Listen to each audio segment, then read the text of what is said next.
Satisfied customers tend to buy more and more often. They are also much more likely to pay a premium for a superior experience. What that means is improving your CX can have a positive impact on your bottom line. Welcome to the Master Your Business podcast, where we bring you the best in branding, marketing, and customer experience strategies. I'm Deirdre Martin, your host. And if you've been asking yourself how to level up your growing business, your marketing, your customer experience, or how to make more of an impact with your brand, this show is for you. You'll discover actionable tips and insights to help businesses just like yours gain clarity and illuminate the path to success.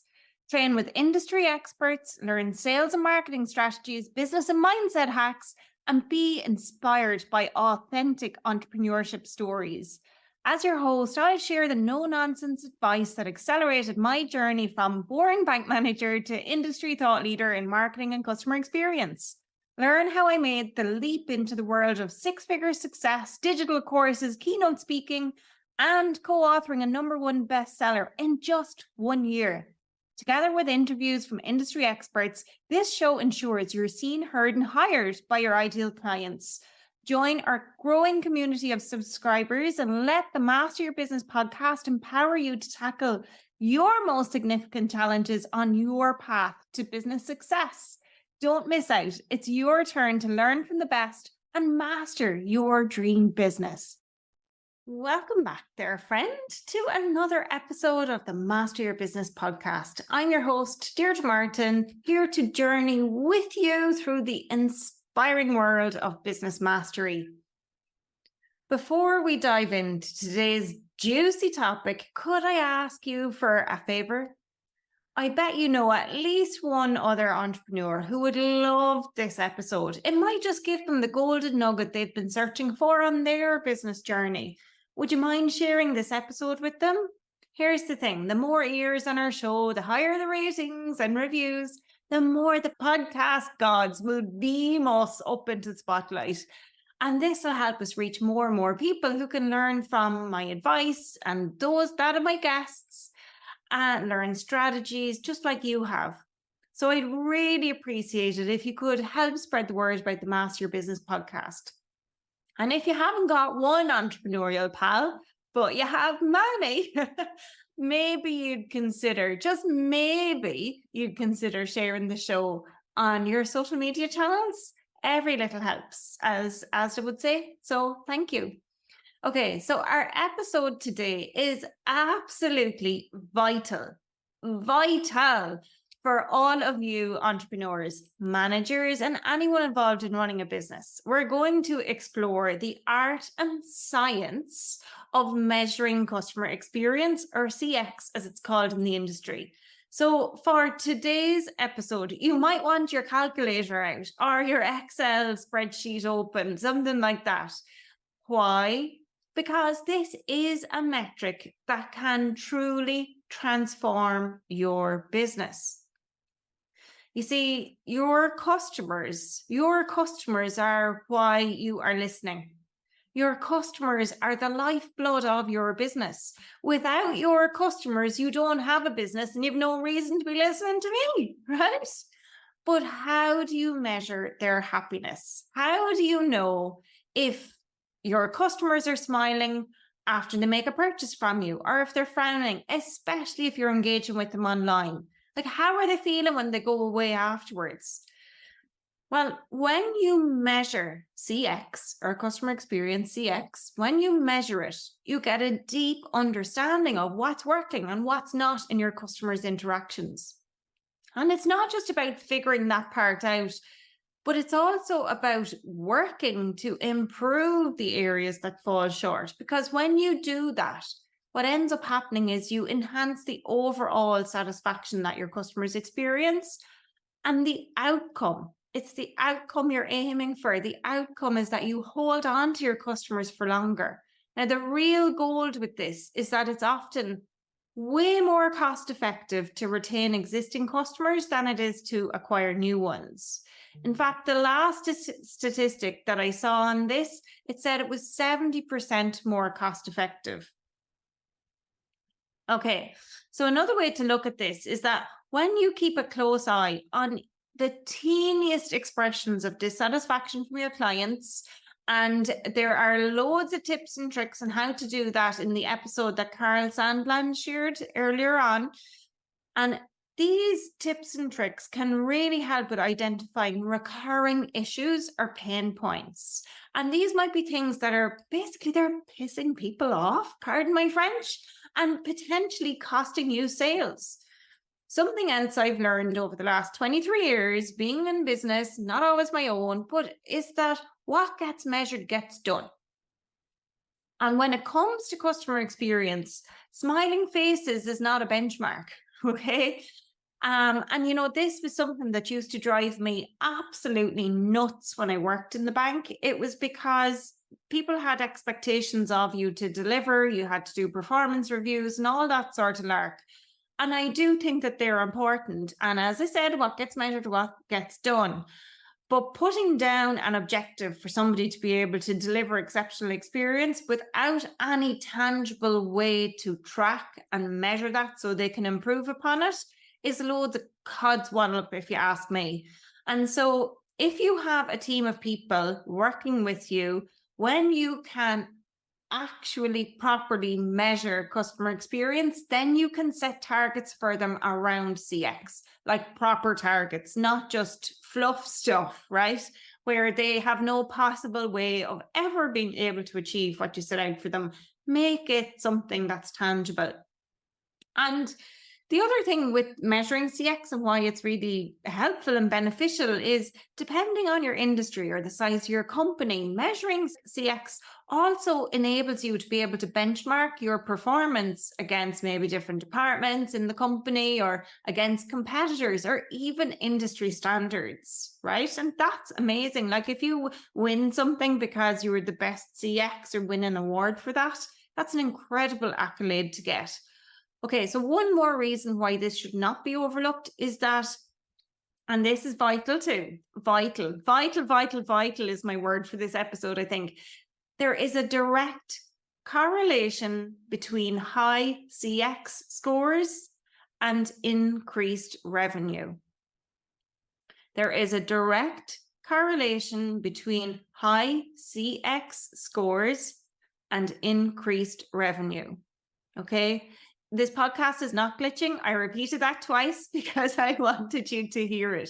Satisfied customers tend to buy more and more often.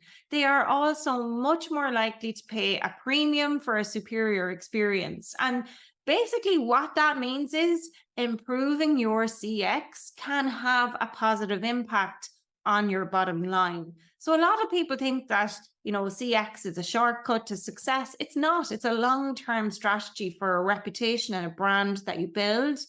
But ultimately, it can help you increase your revenue. It can help you retain existing customers. And those are the things that impact your bottom line. Okay, so I hope, or at least I'm guessing that maybe your ears have perked up after that last bit. So stay tuned because I'm about to share with you 3 ways that you can help decipher the emotions and the preferences of your customers and measure their overall happiness. Pretty cool, right? Okay, so the 3 that we're going to talk through today are customer lifetime value, customer satisfaction scores, and customer effort scores. We're going to start with customer satisfaction scores, or CSAT, which is the acronym that it's given in the industry. So what I want you to do is picture yourself in a client meeting. And just as the client is about to leave or head out the door or, log off a Zoom, however you meet your clients, you give them a quick digital survey. So you send them a link and you ask them to rate their experience. That's a CSAT survey. It's instant, it's direct feedback that comes instantly after an experience, and it's key to identifying areas for improvement because just like everything, emotions fade over time. People will, the experience that they feel, they'll still have a feeling about it, but it does fade over time.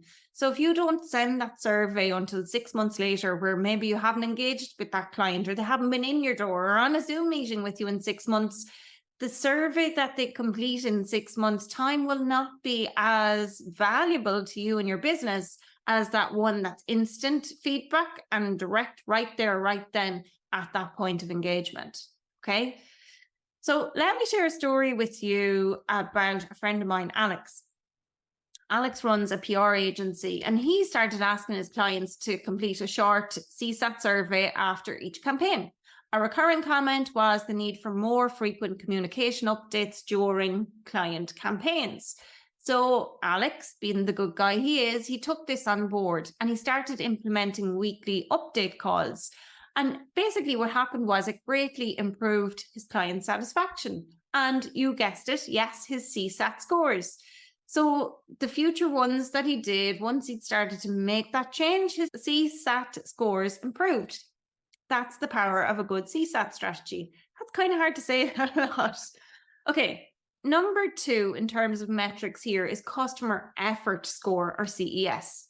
The CX industry love abbreviations and acronyms, by the way. So yes, this CES measures the effort your clients have to put in to get questions answered, a request fulfilled, or maybe an issue or problem resolved. And let's face it, no one likes to jump through hoops, especially not your busy clients. So the core concept around CES is that the easier it is for your customers to interact with your business, the better their experience will be. Simple as that. And a fantastic example that you'll definitely know is Amazon, right? Amazon are renowned for their focus on customer convenience. Think about their one-click to buy button. It makes it so easy. Or they have a really quick and easy returns policy as well. And they've made the online shopping experience pretty much effortless for customers. The emphasis that they've put on reducing customer effort is basically it's played such a significant part in their overall success. Every other business is trying to make it as effortless as Amazon do. So the take-home message with this is, regardless of your industry or sector, making the customer's journey as smooth and effortless as possible should be a top priority. This kind of ease in terms of the transactions and interactions that you have with your clients really can enhance their overall experience and in turn your business success. That is the power of understanding and optimizing your CES, your customer effort score. So whether you're in law, accounting, consultancy, coaching, you name it, your client's time is precious. And so by reducing the effort that they have to make, you can significantly improve their experience and your business success all at the same time.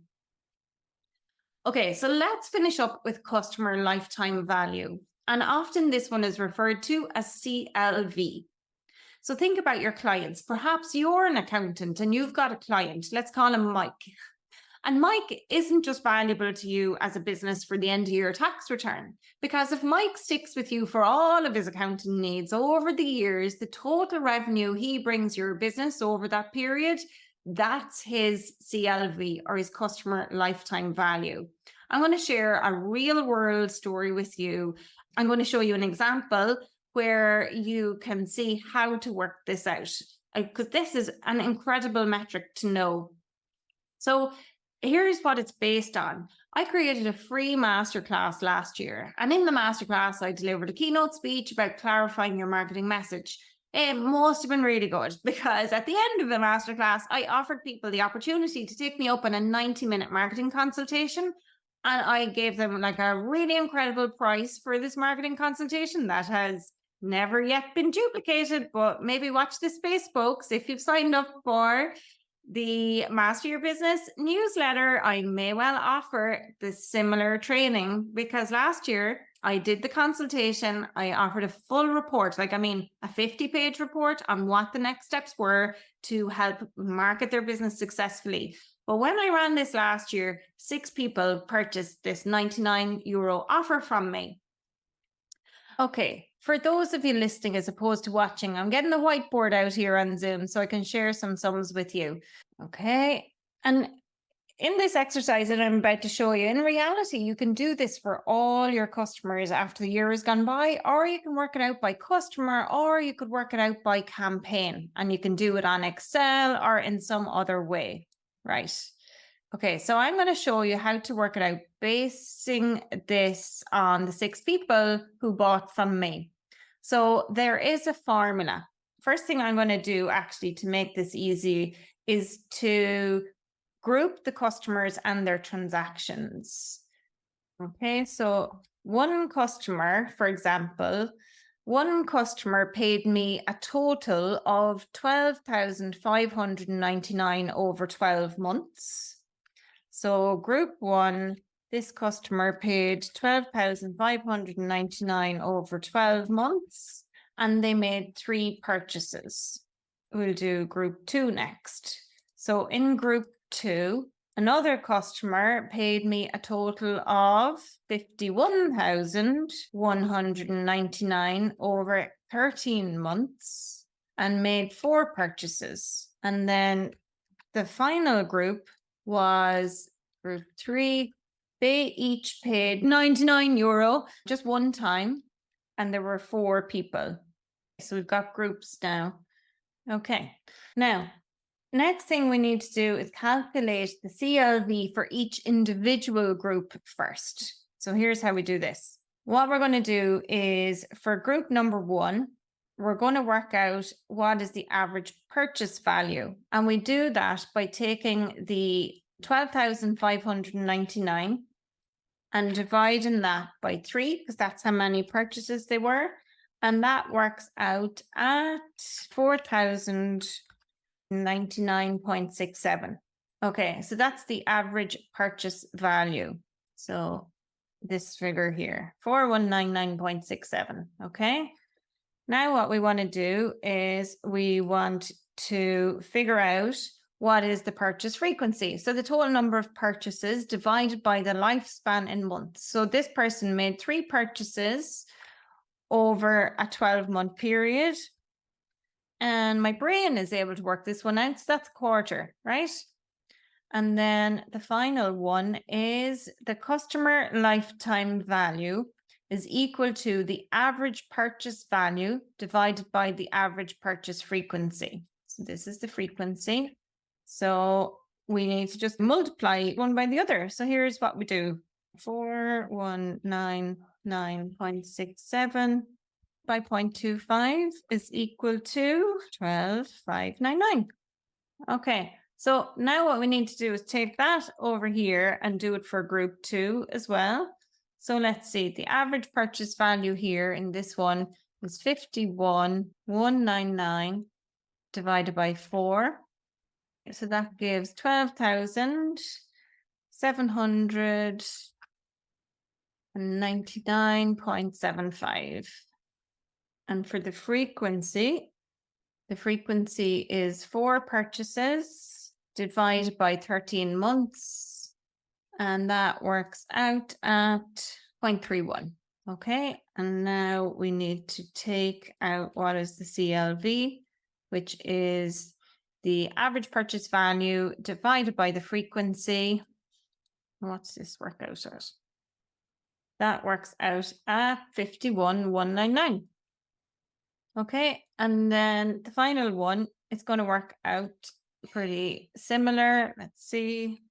So here, what we're going to work out is 3 people made 1 purchase. So that's pretty easy to work out. And they did it once, but there's 4 customers in the category. So what we need to do is actually do 99 times 4, which is equal to 396. Okay, so now we have that much done. Next, what we need to do is work out what is the average of all of those 3 things together. So we need to take the total CLVs and divide them by the total number of purchases. So here's what I mean by this. So we take the 12,599 and we add the 51,119 and we add the 396. And then that is a formula in itself. And then we're going to have to divide that by 6. When we divide that by 6, that's going to give us the average customer lifetime value for this whole example, right? So let me work this out. So 10,732. So the average customer lifetime value, the average CLV across all customers in this example is 10,732. This means that on average, each customer over the lifetime that they engage with me and my business, based on this campaign alone, is 10,732. Now, let me just add here that this is a simplified calculation in terms of how you would actually work this out, because it doesn't allow for the cost of servicing the customers or the discounted rate that I applied, or it doesn't allow for any acquisition costs in terms of the marketing spend that went into the campaign.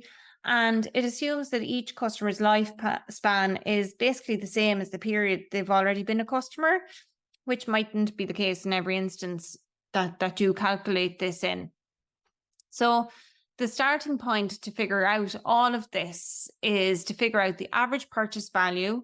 And how you do that, as I say, is you take the total purchase amount and then you divide it by the number of purchases. When you do that, then you need to figure out the purchase frequency. So that's the average number of purchases a customer makes in a given time period. And finally, then you just multiply one by the other. So there you go. That is the power of calculating your CLV.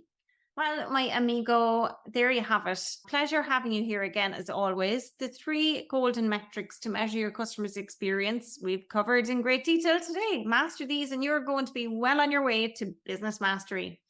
After all of that, if you're itching to roll up your sleeves and dive deeper into the gold mine we've unearthed today, do yourself a favor and check out the show notes. They are jam-packed with resources and tools that will help you with your customer experience strategies. And one jewel among them is a link to a free copy of our customer journey map checklist. And believe me, this checklist is what has guided my business to success. So hit that subscribe button to make sure you don't miss the boat for future podcast episodes. And if you're curious about what happens behind the curtains, live training events, a whole lot more, and again, I might even do a masterclass on clarifying your marketing message. So don't be shy. Subscribe to the Master Your Business newsletter. And again, I can't stress enough how much I would love for you to share this podcast episode with your business besties. Thanks so much for giving me your time and attention today. I'm your host, Deirdre Martin, and until our paths cross again next week, my friend, happy business mastering. Here's an open invitation. Should you wish to avail of a little bit of a chinwag about upping your customer experience game, I'm all ears. Don't be a stranger. Arrange a chat with me. The link is in the show notes. Bye for now.